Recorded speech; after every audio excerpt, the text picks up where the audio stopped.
Okay, everybody, hello. Welcome back to World History class. We're looking specifically again today at the Scramble for Africa and the situation in the Congo that can be comfortably called and sadly called a genocide. That was the incidents that happened under the control of the Congo by the Belgian King Leopold II and later by the Belgian state. So prompt number 5 is where you stopped the other day on Friday, and it was asking the question after you learned a little bit about what was happening and some of the people who were trying to bring attention to what was happening in the Congo. It asked what you would do if you were a foreign government with knowledge of the atrocities happening in the Congo. Again, let's do a little quick recap here. So remember that the in the Berlin Conference, Leopold II, the King of the Belgians, convinced the major powers of Europe to agree to let him have his way with the Congo, which was a huge portion of Central Africa that was not bordering the ocean. There were no sea borders on it. And it was his personal project. It was the pretext that he was engaged in a civilizing mission for the benefit of the Congolese people and what was considered to be the deepest and darkest part of Africa, and not considered to be as useful because of a lack of ports at the time. But on the same token, it had a lot of riches in gold, diamonds, wealth, as well as rubber, which was becoming increasingly important in the Industrial Revolution. So, of course, as we learned in the lecture last time, the plan actually was to exploit and bleed dry the labor of the Congolese people in a very brutal regime that ended up with an incredible amount of death and destruction. Um, Leopold conceived the idea of a Congo free state with himself as the sovereign ruler. So in 1885, he sent President Chester Arthur carefully edited copies of these cloth and trinket treaties that he had made with different chiefs. And he worked to convince the United States, with its growing economic and military power, to recognize these treaties and the Congo Free State as its own country under the direct control, of course, of Leopold II of Belgium. And he had also tried to convince Southern congressmen, people from the U.S. South, where the Civil War was very fresh, it was only 20 years old, that the Congo Free State could be a new home for freed slaves, that they could send former slaves there. This propaganda war about the Congo Free State was worldwide from 1884 to 1912, and it was waged by both King Leopold II and the critics of the Congo Free State, who you learned about in the slides before, including E.D. Morel and Casement. There were a number of people who had been starting to report on this, as well as some missionaries who became extremely disturbed with what they were seeing in the Congo. Um, Ultimately, the United States ended up staying isolationist in this because of what the way that it had been shown and presented to them originally until 1906. And then there was a inquiry that happened from the New York Times. Some investigative reporting came through the New York Times newspaper, and that reported that King Leopold of Belgium actually bribed the U.S. Senate Commission on the Congo to recommend support of his Congo Free State project. So he actually bribed people in the Senate to keep the United States to maintain a neutral stance, and if anything, to support Belgium's colonial claims to the Congo. With all of this pressure in newspapers and with these different human rights commissions that were just starting to form this idea of human rights that became more important as the century went on, Leopold was to set up an inquiry commission in the country. So he was pressured to set up his own inquiry commission established through the Belgian government to do research and inquiry into what was happening in the Belgium. Much to his dismay, this commission, which was set up as independent, ended up confirming all of the negative reports. He had hoped that they would lie on his behalf, but they did not. They, in fact, concluded that half of Congo's population, which is up to 10 million people, had been killed by Leopold's regime. And of course, now putting a money figure on the looting of the Congo was extremely difficult then as it is now. But one way or another, he was pressured to sell the Congo to Belgium so it would come under control of a national government after his mismanagement. Um, and so he was pressured to sell it to Belgium for over 50 million francs, which is today would be over $2.5 billion in today's terms, an absolutely incredible amount of money. And the truth is that it did not necessarily improve matters in the Congo, only slightly. Leopold died in 1909, shortly after all this, and after becoming phenomenally wealthy. But he still maintained his status within the country. He was not removed from the status within the country of Belgium as a result. And the treatment of workers under the Congo, under the supervision of the Belgian government, did not significantly improve until other sources of rubber became developed in South America and Asia. So there was rubber trees in South America that were a little different than the rubber vines. Both were fairly brutal, but the vines were more brutal. And so workers continued to be exploited at truly incredible rates. Um, Post-colonial Congo in this struggled very much with multiple civil wars on many fronts and still does. In fact, we're going to learn a bit about that and how that started.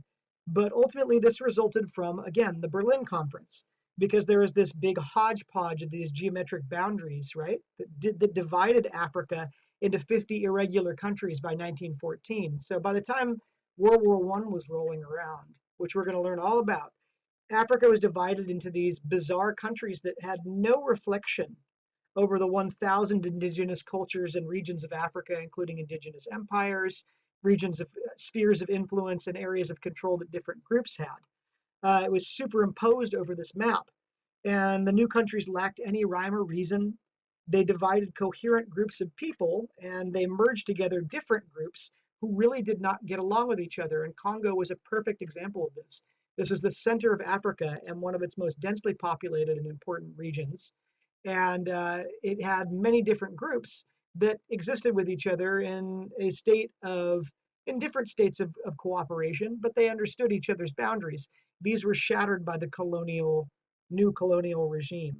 And this created a very, very, very big mess. So out of this mess, until 1960, which is when the Belgians finally relinquished control of the Congo, pretty recently, right? That's really only about 80 years ago. Actually, sorry, 60 years ago. It's a really long time that they were under essentially Belgian control, which did not improve much following Leopold. So 1960, modern era, right? So during this period, there was a movement that started forming starting in the 1920s and 30s called Pan-Africanism. Um, and Patrice Lumumba, who was a Pan-Africanist, was a Congolese intellectual who helped lead the country to independence. He was also a socialist, and this is a very important thing to note, because Pan-Africanism was this idea that since these countries had been so detached from their history and from their own power structures, and they owned their own groups that worked within them in their own ways for so long, there became, even though there are many different ideas and groups and cultures, the idea was that they were stronger together as an entire continent, an African continent, an African trading bloc. Think of it like the EU, right? Think of the European Union. They would be stronger as a unified political and economic bloc than they would have been as independent countries or as countries fighting each other. So these Pan-Africanists represented a radical idea in the 1960s because as all these countries became independent under their old colonial borders, it didn't necessarily change the power dynamics much because the countries were still hopefully or hopelessly disorganized. And it created a lot of problems because a lot of the companies and the control of resources were still under the control of the major European powers. So these countries still were having a lot of problems in civil wars. Um, so Pan-Africanism was this very important movement that came very early in the years of independence for these different countries. Many of them became independent between the 1940s and the 1960s. And they gained a lot of power in the wake of colonialism. They were inspired by thinkers like Marcus Garvey, who was a Jamaican and British citizen, and later Malcolm X in the United States, who was a Black intellectual in the United States. However, as noted on this slide, in Congo in particular, there was a very major lack of education because of the brutality of the Belgian system that placed no premium on the intellectual or human life of the people who were from the Congo. So a total of 16 African college graduates were in the entire country because there was no education system established. And so Lumumba came in as one of these intellectuals. And because so much of the country was still controlled by multinational corporations and corporations in different groups and business people from Belgium and from Europe who were backing different rulers within the country who would play ball with their ideas, they considered these Pan-Africanists to be a threat because they had these beliefs were leftist. They considered themselves not aligned to Russia or to China, which were the big socialist powers at the time, but they wanted to nationalize the different industries and different mines and all of these different production facilities within the country's resources to benefit the countries themselves. They wanted to take them away from these companies and put them in the control of the countries themselves, like the country's governments. So this was very threatening to these companies and to these different Western control groups. We saw a very similar thing happen in Iran, actually, and much of this happened in the Middle East, which we will learn more about. So almost immediately, Lumumba was removed from in a Belgian and U.S.-backed coup. In fact, the CIA from the United States actually removed Lumumba, much like most of these other rulers that I mentioned, were also removed from power. And he tried to stop the small but mineral-rich Belgian-allied province of Katanga from seceding from the new state. This is where a lot of gold and diamonds came from. And so they were going to secede and become basically a Belgian colony again. And so he tried to stop that, and he was removed from power by a coup by General Joseph Mobutu in 1961. Mobutu actually stayed in power until 1997 with strong support from the United States. Lumumba had actually been elected as president of the country, fairly elected under a democratic system, and he was removed by the CIA and by the Belgian forces as well.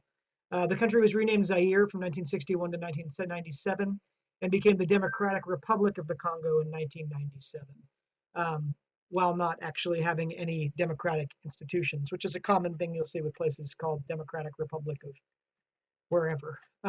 So to this day, civil wars continue in the region. It is still very, very messy. And we're actually going to be studying and looking today at some examples of how the dynamics that existed in the country then continue to exist, and how the colonial dissolution and the colonial power structures that helped to force together this huge country that was never really politically cohesive have continued to keep it as an unstable area because it is profitable for Western powers to be able to take advantage of them in that state. So as you look at prompts number 6 and 7, I want you to think about what are some things that you think might have improved the outcome for the Congo following the end of colonization. What might have improved the outcome for the Congo? So use evidence from, you could use it from evidence from from what I'm saying, from the other lecture slides. You can also use evidence from the Congolese proverbs. Maybe there's some ideas from how people lived and talked and related with each other then. How might it have improved the outcome for the Congo? And again, you're doing this in your classwork document. And then number 7, I want you to think about, what does Belgium owe any sort of reparations, amends for harm done, which could be money or other things, to the Congo? What might these look like? And if they don't owe any reparations, why might they not owe any reparations? So think about that. Think about these 2 questions. So do prompts number 6 and 7 and take a pause after that, okay? So pause. Okay, so hopefully you have now had a chance to do prompts number 6 and 7. And you're thinking about what might be some way for the modern world to make amends for this. Unfortunately, as we will be learning and talking about, there has not been a heck of a lot that has been done to improve the situation in the Congo. It is still having a lot of problems. So I want you to go to the class Google Drive folder. And there is a short video on there called Congo Gold. So I want you to watch that video, Congo Gold, and then I want you to read and complete the worksheet Fahey Congo blog. I'm also going to be putting the Congo Gold video up on YouTube, but you should be able to watch it in the class Google Drive folder. And I want you to read and complete the worksheet Fahey Congo blog, which is tied to that. So the Congo Gold video is a 60 minutes video. It's a short news video from a few years back from the early 2010s about continued gold mining and the conflicts over that in the Congo. And I want you to complete the worksheet Fahey Congo blog, which is tied to that, and critiques it and talks about what's going on. Also, if you are looking for extra credit or want to dive deeper into what's going on, you can also watch the film White King, Red Rubber, Black Death. It's a movie and it's very heavy and difficult, but it is worth watching if you are interested in these issues. It's on the class Google Drive folder. And after watching, you can answer these prompts for extra credit. So, who bears the greatest responsibility for the genocide in the Congo and why? Use evidence from the film in your answer. You could also use evidence from the lectures. How did the movement to end the genocide in the Congo help establish the modern concept of human rights? And again, use evidence from the film in your answer especially. So I want you to use evidence from the film in these to get the extra credit. If you do want to watch this film, it is heavy, it is disturbing. It is also going to give you a pretty good understanding of what happened in the Congo in this period. But this is not required. For required, you are going to be going to the Google Drive folder, completing the short video, watching the short video Congo Gold, and then reading and completing the worksheet Fahey Congo blog. Okay, that's what you have for the rest of the week. You will be doing that for the rest of this week. If you when you finish all of this, I want you to also work on completing any other work you have, because by the end of this week, we're doing grades for the class for this quarter. So please do make sure you're caught up. Get everything to me by Friday. I really appreciate your patience with this quarantine, and I miss you guys. So email me with any questions. I'm hoping to set up some new things coming up for the class starting in the next quarter after the break. So get back to me by Friday. I'll send some reminders of this stuff on by the next couple days in class, and have a good week. Good luck with these projects, okay? Good luck with the rest of the classes. I hope you stay healthy and safe.